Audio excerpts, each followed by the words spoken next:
Hello दोस्तों, परमज्योति पठन में आप लोगों का स्वागत है। आज हम लोग प्रतिशत के अनुप्रयोग चैप्टर में लाभ हानि पार्ट 5, पहले पार्ट में हम लोगों ने लाभ प्रतिशत हानि प्रतिशत निकालना सीखा था। उससे क्रय मूल्य की वैल्यू विक्रय मूल्य की वैल्यू निकालना सीखा था जब वस्तु एक बार बेची गई थी। उसके बाद दूसरे पार्ट में हम लोगों ने देखा था कोई भी चीज़ अगर प्रतिशत में निकालनी हो तो कैसे हम लोग उसको प्रतिशत में निकाल लेंगे। फिर एक और पार्ट आया था, उसमें था कि कोई भी वस्तु अगर 2 बार बेची जाती है तो कैसे उसका विक्रय मूल्य कंपैरिजन करके निकालते हैं। उसके बाद जो कल का लेक्चर था उसमें हम लोग प्रतिशत से भिन्न में जाना और किसी भी वैल्यू का गुना कैसे लिखते हैं ये हम लोगों ने सीखा था।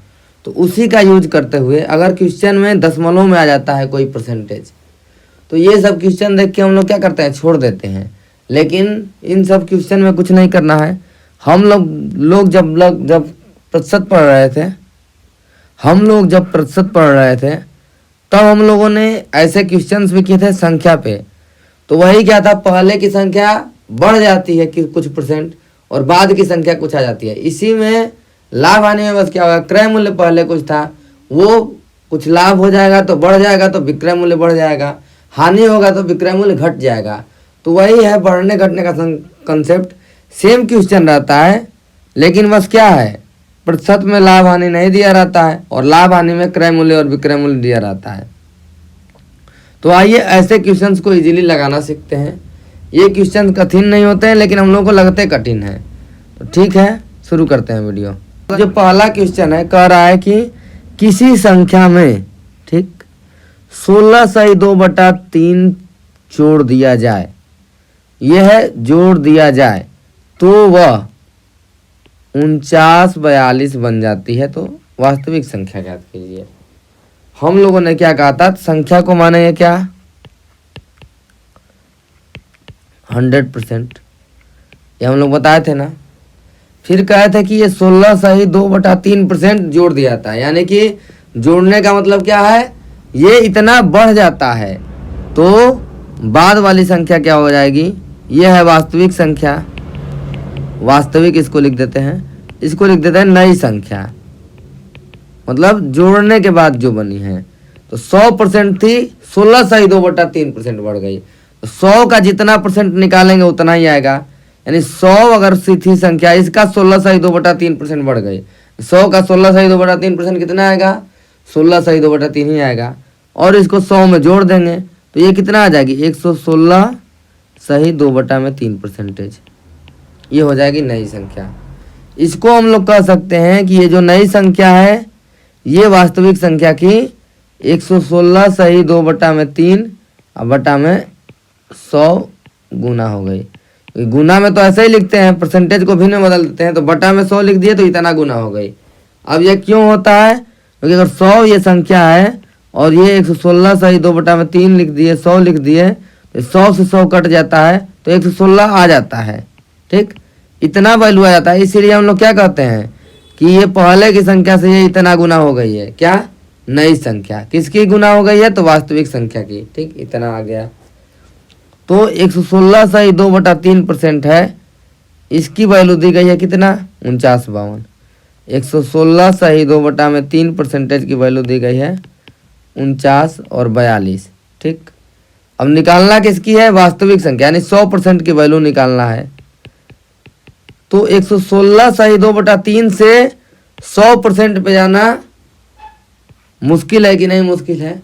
तो ऐसे तो क्वेश्चन को करने में बहुत समय लग जाए, क्योंकि ये क्या है 116.66% है और इससे 100 पे जाना बहुत मुश्किल है, बहुत ज़्यादा कैलकुलेशन होगा और ये कैलकुलेशन करने में भी दिक्कत होगी। तो हम लोग क्या करेंगे, ऐसे क्वेश्चंस को नहीं करेंगे। क्या करेंगे, ऐसे क्वेश्चंस को नहीं करेंगे। तो क्या करेंगे, हम लोग गुना लिखेंगे। गुना लिखने का तरीका क्या है, आइए देखते हैं। ये क्या हो गई, नई संख्या 116/2/3%, यानी कि ये इतना गुना हो जाएगी। कैसे निकालेंगे गुना, अब इसको बदलेंगे किसमें, भिन्न में। ये इतना गुना हो गई है, इतना गुना हो चुकी है। अब इसको निकालेंगे, कैसे करेंगे, 100% प्लस 16% और प्लस 2/3%, इसको लिख सकते हैं। परसेंट की वैल्यू आ गई 1, 16 और ये 0.23, ये हो जाएगा 16.66%। और कल हम लोग जब बताए थे भिन्न में, तो इसका मतलब था 1/6, यानी 1/1 प्लस 1/6, 6 एकम 6 एक, 7/6 गुना ये वैल्यू हो गई। ये कितना गुना हुई थी? 16/2/3%। इसको बदल दिए तो कितना आ गया? 7/6 गुना। किसकी 7/6 गुना? पहले की संख्या की। किसकी 7/6 गुना? पहले की संख्या की। देखते हैं, यानी कि ये हो गई 7/6 गुना। ठीक, ये है बाद की संख्या, ये है पहले की संख्या का 6/7 गुना हो गई है। ठीक, अब हम क्या कहे थे कि नीचे वाला जो है पहले की संख्या है, ऊपर वाला है बाद की संख्या। ये हम डायरेक्ट बताए थे, लेकिन अभी हम ऐसे क्यों कर रहे हैं? क्योंकि नीचे वाले को मान लेंगे पहले की संख्या, तो नीचे वाले को मानेंगे पहले की संख्या, तो 6 गुणते में 7/6, तो बाद की संख्या कितना आ जाएगी? 7। यही हम पहले बताते थे प्रतिशत में, नीचे वाला ये है, जब गुना में लिखेंगे तो ये पहले की वैल्यू और ये है बाद की वैल्यू। बताए थे ना, प्रतिशत में हम बताए थे। जिन्होंने भी वो लेक्चर अटेंड किया होगा उसको पता होगा कि ये पहले की वैल्यू क्यों आ रही है। ठीक, तो पहले की वैल्यू कितना हो गई? 6, और बाद की वैल्यू कितना हो गई? 7। इतना क्लियर है? पहले की वैल्यू हो गई 6, बाद की वैल्यू हो गई 7, और बाद की वैल्यू की ये दिया है, कितना दिया है? 49/42 बन जाती है। क्या? बाद में, इतना जोड़ने के बाद। तो ये हो गया, बाद में हो गई 7 की वैल्यू दिया है 49/42। तो 1 की वैल्यू निकालेंगे, 7 7 49, 0 7 6 की वैल्यू 706। 6 की वैल्यू निकालना है, पहले कितना थी? 6। 6 की वैल्यू निकालेंगे, 706 का गुणा कर देंगे, कंपेरिजन करेंगे। 6 के 36, 6 0 0 3, 6 7 42, कितना आ गया? 42 36 आ गया आंसर। और यही पूछा है पहले की वैल्यू, मतलब वास्तविक संख्या ये हम लोग मान लेंगे 6। ठीक, ऐसे हम लोगों को क्वेश्चन को करना है। क्या करना पड़ेगा? कंपैरिजन कराना पड़ेगा, क्योंकि ऐसे तो हम लोग डायरेक्ट नहीं निकाल सकते थे। वो वैल्यू थी जब 20%, यहाँ पे अगर थी वैल्यू 20%, 5 का गुणा करके 100% निकाल लेते थे, लेकिन यहाँ पे 116 से 1 2 3% है। ठीक, एक तो हो गया ये तरीका। ठीक, दूसरा तरीका गुना लिखने का क्या है? जैसे हम लोग देखें तो ये क्या दिया है? 16 से 2/3% वृद्धि दिया है कि नहीं दिया है? वृद्धि मतलब जोड़ दिया जाता है, लिखा है कि नहीं लिखा है? जब भी हम लोग प्रतिशत को भिन्न में बदलते थे तो कैसे बदलते थे? ऊपर वाला वही रहता था जो दिया रहता था। जैसे लड़कों का प्रतिशत पूछा रहता था तो लड़का ऊपर रहता था कुल संख्या, लड़कियों का प्रतिशत में लड़कियां ऊपर रहती। तो ये क्या दिया है? जोड़ दिया है, यानी इतना जोड़ा जाता है, तो ऊपर क्या रहेगा? उतना जोड़ा जाता है। किस में? नीचे वाले में, टोटल में से कितना जोड़ा जाता है? कितने में से ऊपर जोड़ा जाता है। ठीक, तो इसको भिन्न में बदलेंगे तो 16 से 2/3 मतलब होता है 16.66%। ठीक, इतना पता है। और इसको बदलते हैं तो 1/6 आता है। ठीक, अब ये क्या दिया है? इतना जोड़ा जाता है, यानी वृद्धि, यानी ऊपर वाला वैल्यू क्या है? वृद्धि है। कितना वृद्धि हुआ? ये हुआ कितने में से हुआ, यानी कि अगर पहले की वैल्यू है 6 तो बाद में बढ़ के कितना हो गई? 7, और बाद की वैल्यू 7 की दी गई है 49/42।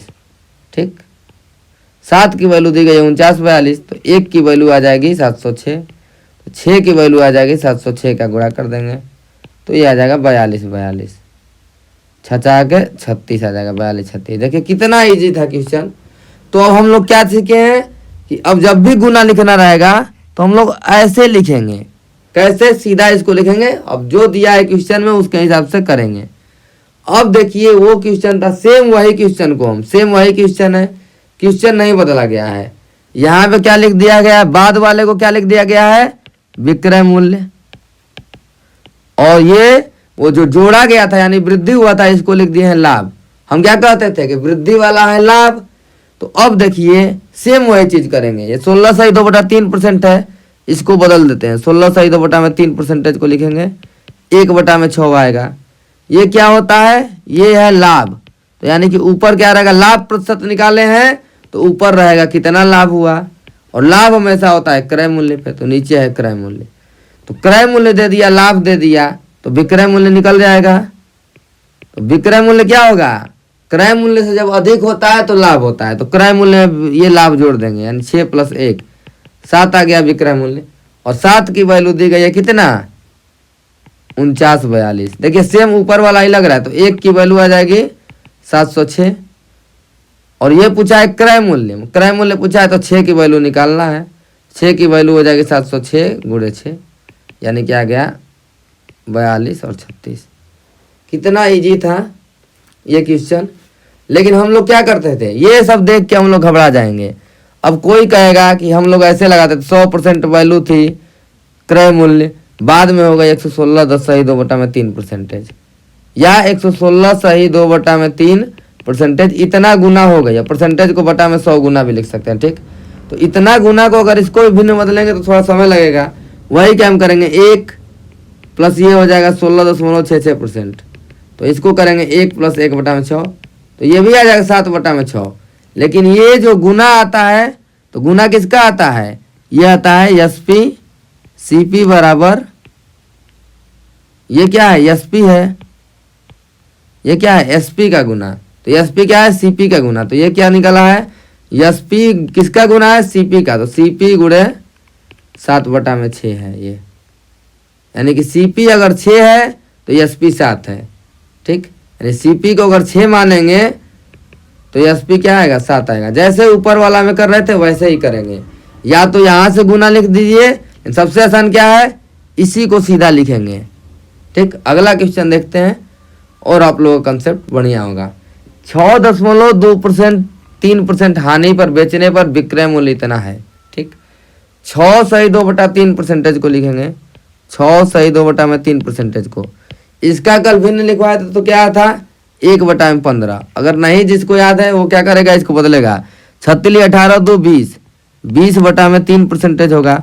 इसको बदलेंगे तो 20/3, और परसेंटेज में 1/100 का गुणा, तो ये आ जाएगा 5 और 5 3 15, 1/15 आ गया कि नहीं आ गया। और ये क्या दिया है हानि, हानि दिया है ना, तो ऊपर वाली वैल्यू क्या है हानि है, और हानि या लाभ किस पे होता है क्रय मूल्य पे। क्रय मूल्य है 15 रुपया, हानि है 1 रुपया, तो जब हानि होता है तो विक्रय मूल्य क्या होता है कम होता है, तो विक्रय मूल्य निकालेंगे तो 15 - 1 बराबर 14, और ये 14 की वैल्यू कितना दिया है 56 70 दिया है, तो 1 की वैल्यू निकलेगा 405 405 निकल गया। अब ये पूछा है क्रय मूल्य, तो क्रय मूल्य कितना है 15 यूनिट, तो 15 की वैल्यू निकालेंगे तो 15 गुणे 405, 15 5 75, 15 0 0 7, 15 चौके 60, 60 75 आ गया आंसर। तो ये कुछ भी डेटा दे दे कोई दिक्कत नहीं है, आप लोगों को दिक्कत होना ही नहीं चाहिए। बस आप लोग क्या लिखना है क्रय मूल्य निकालना है, हानि निकालना है, जो क्वेश्चन में दिया है उसके हिसाब से करिए। विक्रय मूल्य निकल गया, विक्रय मूल्य दे दिया है क्वेश्चन में, ठीक। तो कोई दिक्कत नहीं है, क्वेश्चन बस इजी है। आप लोग अगर गुना लिखना रहता तो क्या बताया था, जैसे एसपी का गुना लिखना रहता तो एसपी किसका गुना होगा सीपी का, तो सीपी क्या रहेगा नीचे रहेगा, तो सीपी क्या है यहाँ पे सीपी मतलब क्रय मूल्य, क्रय मूल्य कितना है 15, यानी कि 14/15 गुना, ठीक। ये हो गया एसपी का गुना। और सीपी का गुना लिखना है तो एसपी गुणे होगा, एसपी का कितना गुना है तो एसपी नीचे रहेगा, तो एसपी क्या है 14, और ये हो जाएगा 15। कोई मतलब दिक्कत ही नहीं होनी चाहिए गुना लिखने में, क्योंकि सीपी वाला नीचे लिखेंगे तभी ना सीपी कट के ये वैल्यू आ जाएगी। पहले कट के बाद की वैल्यू आ जाती थी, तो वही लिखना है। गुना में इसमें क्या रहेगा, अगर लिखेंगे एसपी गुना लिखेंगे सीपी का तो क्या रहेगा ये पहले की वैल्यू और ये है बाद की वैल्यू। इसमें पहले क्या है क्रय मूल्य और बाद वाला क्या है विक्रय मूल्य। कोई मतलब कंफ्यूजन नहीं करना है, बस इतना याद रखना है कैसे बदलेंगे। एक और देखते हैं क्वेश्चन। ये दिया है कि 11 से 1/9% लाभ में बेचा जाता है, तो क्रय मूल्य दे दिया है, अब विक्रय मूल्य निकालना है। ठीक, क्रय मूल्य दे दिया है 810 और विक्रय मूल्य निकालना है। तो 11 से 1/9% ये क्या है लाभ, तो ये लाभ प्रतिशत दिया है, यानी कि लाभ बता में क्रय मूल्य किया गया होगा। लाभ प्रतिशत कैसे निकालते थे, कितना लाभ हुआ कितने में से हुआ, यानी ऊपर वाला लाभ है। ठीक, इसी को बस ध्यान देना है। तो 11 से 1/9% को ये क्या है 11.11% लाभ। ये देखिए अब क्या है 11 का पहला है, यानी कि नीचे 9 होगा, यानी कि एक बार ये पढ़ रहा है 11 का तो नीचे 9 होगा, यानी 1/9 की वैल्यू दी गई है। दी गई है कि नहीं दी गई है? ऊपर वाला क्या होगा? लाभ, और नीचे वाला क्या होगा? क्रय मूल्य। ठीक, तो अगर क्रय मूल्य और लाभ दिया है तो विक्रय मूल्य कितना होगा? विक्रय मूल्य होगा 9 + 1 = 10 यूनिट। ठीक, अगर हम लोग यहाँ पे गुना लिखें तो अगर सीपी की वैल्यू लिखें तो एसपी लिखेंगे और गुणते। सीपी का गुना लिखें तो एसपी यहाँ पे, तो एसपी यहाँ पे नीचे आएगा। एसपी क्या है? 10 है, यानी विक्रय मूल्य, और 9 है क्रय मूल्य, लिख दिए। अगर एसपी का गुना लिखें तो सीपी का कितना गुना होगा? तो नीचे क्या आएगा? सीपी ही आएगा। सीपी क्या है? क्रय मूल्य। यह है 9 / 10। निकालना क्या है इस क्वेश्चन में? क्रय मूल्य दिया है, यानी ये दिया है क्रय मूल्य, तो क्रय मूल्य का 810 दिया है, गुणते में 10/9 गुना, 9 से कट जाएगा 90 बार में, और ये आ जाएगा 900। ठीक, आ गया कि नहीं आ गया? क्योंकि सीपी दिया है, एसपी निकालना है। और गुना कैसे लिखते हैं? एसपी लिखेंगे तो नीचे एसपी, सीपी लिखेंगे तो नीचे सीपी, क्योंकि ये कट के ये बाद में आ जाएगा, इसीलिए ये गुना लिखते हैं। ठीक, तो इसको देखते हैं, गुना हो गया इतना। अगर हम लोग कहते हैं कि कंपैरिजन करके निकाले तो 9 दिया है क्रय मूल्य और 9 की वैल्यू है यहाँ पे 810, तो 1 की वैल्यू आ जाएगी 90, और विक्रय मूल्य पूछ रहा है तो विक्रय मूल्य क्या है? 10 यूनिट, 10 की वैल्यू हो जाएगी 90 × 10 = 900। कितना इजीली हम लोग क्वेश्चन सॉल्व कर रहे हैं, देखिए आप लोग। अब इसके बाद लिए हैं जब वस्तु 2 बार बेची जाती थी। दूसरा वीडियो था कि जब वस्तु 2 बार बेची जाएगी तब कैसे निकालेंगे। तो देखिए क्या करेंगे, कोई दिक्कत नहीं है। दिया है 16 सही 2/3% के लाभ पर बेचा जाता है, तो विक्रय मूल्य इतना है, यानी इससे क्रय मूल्य निकालेंगे, फिर इतने पर लाभ में बेच के विक्रय मूल्य ज्ञात कर लेंगे, कोई दिक्कत नहीं होगी। अब देखिए 16 सही 2/3% का मान क्या होता है? 1/6। ये क्या दिया है? लाभ, तो यानी कि ये अगर सीपी रहा होगा, ये क्या रहा होगा? लाभ रहा होगा, तो एसपी निकल जाएगा 6 + 1 = 7। यही डेटा ऊपर भी था तो ये इतना निकल गया। अब कह रहा है कि विक्रय मूल्य 763 है, यानी 7 की वैल्यू दिया है ये 763, तो 1 की वैल्यू ये निकल जाएगा 7 × 7 = 7 9 109, तो ये क्रय मूल्य निकल जाएगा 6 की वैल्यू। ठीक, 6 की वैल्यू है, 6 यहाँ पे है क्रय मूल्य। ठीक, 6 की वैल्यू निकल जाएगा 109 गुणते में 6, यानी कि 654 आ जाएगा। ठीक, यानी कि ये क्या आ गया? क्रय मूल्य। अब देखते हैं आगे, कह रहा है 83 सही 1/3% लाभ पर बेचा गया, तब विक्रय मूल्य ज्ञात करना है। तो क्रय मूल्य तो हमारा सेम ही रहेगा भाई, क्योंकि वस्तु वही है, लेकिन ये अब क्या कर रहा है? लाभ को चेंज कर रहा है। तो 83 सही 1/3% को बदलेंगे, तो ये है 83.33%। 83.33% का मतलब क्या होता है? 16.66 का 5 गुना, 1/6 का 5 गुना, यानी कि 5/6 की वैल्यू ये है। किसकी वैल्यू है? 5/6 की। और ये क्या दिया है? लाभ पर बेचना है, यानी कि 6 अगर सीपी है तो 5 क्या है? लाभ है, यानी कि ये क्या है? एसपी कितना आएगा?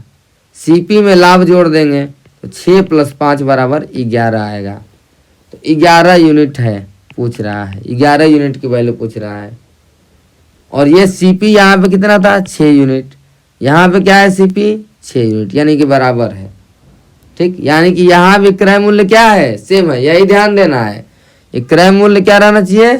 सेम रहना चाहिए। तो एसपी है 11 यूनिट, तो 11 यूनिट की वैल्यू निकाल देंगे। तो 11 × 109, तो 11 × 9 99, 11 × 0 = 9, 11 × 11 1199 रुपया आ जाएगा। ठीक, कितना इजी था क्वेश्चन। यहाँ से निकाल लिए क्या? एसपी। या तो अगर गुना वाला कंसेप्ट भी करना है तो गुना वाला कर दीजिए, यहाँ से सीपी निकालिए, फिर वहाँ से एसपी निकाल दीजिए, उसी तरह से हो जाएगा। जैसे यहाँ पे अगर ये विक्रय मूल्य दिया है तो क्रय मूल्य निकालना है, तो क्रय मूल्य मतलब सीपी, एसपी का कितना गुना होगा? तो ये नीचे रहेगा एसपी, नीचे एसपी क्या है? 7, 7/6 गुना, ये है 763, 763 × 6/7, तो ये आ जाएगा 654 रुपया आ जाएगा। ये आ गया क्रय मूल्य। अब ये दिया है लाभ, यहाँ पे क्या ज्ञात करना है, एसपी। एसपी का कितना गिना होगा, सीपी गुणे यहाँ पे नीचे रहेगा सीपी, और सीपी किसके हिसाब से लिखेंगे अब, इसके हिसाब से। ये क्या है, सीपी 6, और ये कितना है एसपी 11, तो 11/6 गुना। सीपी निकाले हैं क्या, सीपी हम निकाल दिए हैं, तो ये सेम 11 यूनिट ही आएगा। ठीक, ये 654 दिया है, तो जो 654 गुणते में 11/6, ये फिर 6 से कटेगा, फिर 109 ही आ जाएगा ना, तो 109 गुणते में 11 आ जाएगा। तो कोई रटना नहीं है, आप किसी भी तरह से लगाइए, बस आप लोग कंसेप्ट क्लियर आना चाहिए। ठीक, एक और लास्ट क्वेश्चन लिए हैं, ये बस रिवाइज कर रहे हैं, ये सब हम क्वेश्चन बता चुके हैं बढ़िया से, लेकिन रिवाइज कर रहे हैं कि ऐसा डाटा आ जाएगा तो क्या करेंगे। ठीक, देखते हैं। ये 12.5% हानि पर बेचा गया, तब विक्रय मूल्य 630 रुपया था। यानी कि 12.5% को अगर लिखेंगे तो 1/8 आता है। इसको लिख देंगे अगर सीपी, ये क्या है, हानि, तो ऊपर वाला क्या होगा, हानि। यानी कि 8 सीपी है, 1 हानि है, तो एसपी कितना हो जाएगा, 8 - 1 = 7 हो जाएगा। ठीक, यानी कि अगर एसपी बराबर लिखे सीपी का गुना, तो नीचे क्या होगा, सीपी, सीपी कितना है 8, एसपी कितना है 7, सीपी का 7/8 गुना। लेकिन ये क्या निकालना है, यहाँ पे विक्रय मूल्य दिया, यानी कि ये दे दिया है 630, और सीपी गुणते में 7/8 कर देना है। तो सीपी बराबर क्या होगा, 8 × 630 और 7 आ जाएगा नीचे, तो ये आ जाएगा 90, 9 8 72, 720। 720 रुपया क्या आ गया, सीपी आ गया। अब आ गया सीपी। अब क्या दिया है, दूसरा शर्त कि 12.5% लाभ पर बेचने पर विक्रय मूल्य।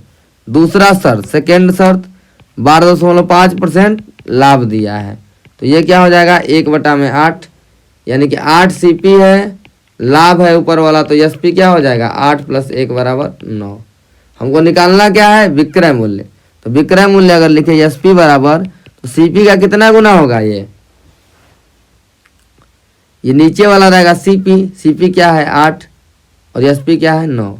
सीपी की वैल्यू निकाला गया है इधर 720 गुणते में 9/8, 8 9 72, 90 9 9 81, 810 रुपया। कितना इजी वे में हम लोग सवाल लगाए हैं, कुछ करना ही नहीं है, बस क्या करना है, हानि दिया है तो 12.5% सीपी एसपी निकल जाएगा। अगर एसपी बराबर लिखना है तो सीपी का कितना गुना होगा, तो जितना सीपी आया है उसको नीचे लिखेंगे ताकि सीपी कट जाए, बस यही याद रखना है। ठीक, जैसे अगर हम कह दें कि पहले की वैल्यू अगर है 100 और बाद की वैल्यू हो गई 120, तो ये बाद की वैल्यू 120 जो है, ये पहले की वैल्यू कितना गुना है, तो पहले की वैल्यू है 100, और नीचे अगर 100 लिख देंगे तो 100 तो कट जाएगा, लेकिन ऊपर 120 लिखेंगे तो 100 कट के ये बाद में क्या आ जाएगा, 120 आ जाएगा। यानी कि 120/100 गुना, यानी बाद बटा में पहले। ठीक, यानी कि जो यहाँ पे बाद है तो बाद ऊपर रहेगा, एसपी यहाँ पे है तो एसपी वाला ऊपर रहेगा, और ये सीपी का गुना रहेगा। ठीक, बस इतना ही याद रखना है। अब सीपी को मानेंगे अपने हिसाब से और करेंगे। ठीक, कोई भी दिक्कत नहीं है। जैसे उसमें ही देखें क्षेत्रफल वाले में, जैसे आयत की लंबाई 12.5% बढ़ गई, ठीक, और चौड़ाई 20% बढ़ गई, तो आयत के क्षेत्रफल में कितना परिवर्तन हो गया। तो वास्तविक पहले क्या थी, लंबाई चौड़ाई कुछ मान लेंगे, तो वास्तविक कैसे मानेंगे, जैसे 12.5% का मतलब क्या होगा, 1/8 होगा, यानी कि ये है पहले और ये बढ़ी है ना, तो ऊपर क्या होगा, वृद्धि। तो यानी कि पहले अगर 8 थी तो बाद में हो गई 9, यानी यहाँ पे लिखेंगे वास्तविक और यहाँ पे लिखेंगे नया, तो वास्तविक 8 थी बाद में हो गई 9, चौड़ाई 20% बढ़ गई, यानी कि 20% का लिखेंगे तो 1/5, यानी पहले अगर 5 थी तो बाद में हो गई 6, पहले 5 बाद में 6। क्षेत्रफल क्या निकालते हैं, लंबाई गुणे चौड़ाई। पहले क्षेत्रफल था 8 × 5 = 40, बाद में कितना हो गया, 9 × 6 = 54, तो कितना बढ़ गया, तो परसेंटेज वृद्धि निकालते हैं। कितना बड़ा है, 14 बड़ा है, कितने में से बड़ा है, तो 40 में से बड़ा है, गुणते में 100। कितना इजी है कैलकुलेशन, अब इसका कैलकुलेशन कर लेंगे। मतलब पहले और बाद का अगर कंसेप्ट क्लियर हो जाएगा तो कोई दिक्कत ही नहीं है। जैसे अगर कह दें कि 62.5% बढ़ गई, तो इसका मतलब क्या हो गया, बढ़ गई मतलब परसेंटेज वृद्धि कैसे हम लोग निकाले थे, ऊपर कितना बढ़ी है, तो ये कैसे करेंगे, 62.5 को भिन्न में बदलेंगे, कितना आता है, ये आता है, ये 5/8 आता है। ठीक, यानी कि पहले अगर 8 थी, यानी वास्तविक अगर 8 थी तो नया कितना आ जाएगा, 13 आ जाएगा। 8 में 5 जोड़ना पड़ेगा। यहाँ पे घट गई लिखता है, तो पहले अगर 8 थी और घट गया था अगर क्वेश्चन में, तो पहले 8 थी तो बाद में हो जाएगी घट के 3 हो जाएगी। तो यही बस ध्यान में रखना है। अब जैसे क्वेश्चन घुमाएगा वैसे कर देना है, कोई दिक्कत ही नहीं है। ठीक है, धन्यवाद, आपका दिन शुभ हो। आज की वीडियो के लिए इतना ही। ये बस हम लोग ये दिखा रहे थे कि दशमलव में आ जाए तो कैसे करेंगे। बस आप लोग क्या आना चाहिए, इसको भिन्न में बदलना आना चाहिए। बस एक ही चीज़ आप लोगों को आनी चाहिए। इसका PDF हम लोग टेलीग्राम पे शेयर कर देंगे। आप जैसे जैसे क्वेश्चन की प्रैक्टिस करेंगे वैसे वैसे आपका कंसेप्ट बहुत ही इंक्रीज होता जाएगा और इजीली आप लोग क्वेश्चन को सॉल्व कर पाएंगे। ठीक, अगले वीडियो में हम क्या बताएंगे कि जो क्रमवार वृद्धि था, क्रमवार वृद्धि से पहले हम लोग ये बताएंगे कि अगर ये लाभ और हानि हो रहा है तो हमेशा क्रय मूल्य पे होता है, लेकिन अगर क्वेश्चन में जबरदस्ती दे दे कि नहीं लाभ विक्रय मूल्य पे हो रहा है, उसके बाद वास्तविक लाभ पूछे, तो वो क्वेश्चन हम बताएंगे। फिर उसके बाद अगले वीडियो में ये रहेगा कि अगर वस्तु कई बार बेची गई, यानी क्रमवार वृद्धि हो जाता है प्रतिशत में, वो इधर आएगा। वो करेंगे तो आप लोगों को समझ में आएगा कि कैसे परसेंटेज से सब रिलेट है। जो उधर पढ़े हैं वही यहाँ पे पढ़ रहे हैं, कुछ भी नया नहीं पढ़ रहे हैं, बस we have to relate them. ठीक, तो धन्यवाद, आपका दिन शुभ हो।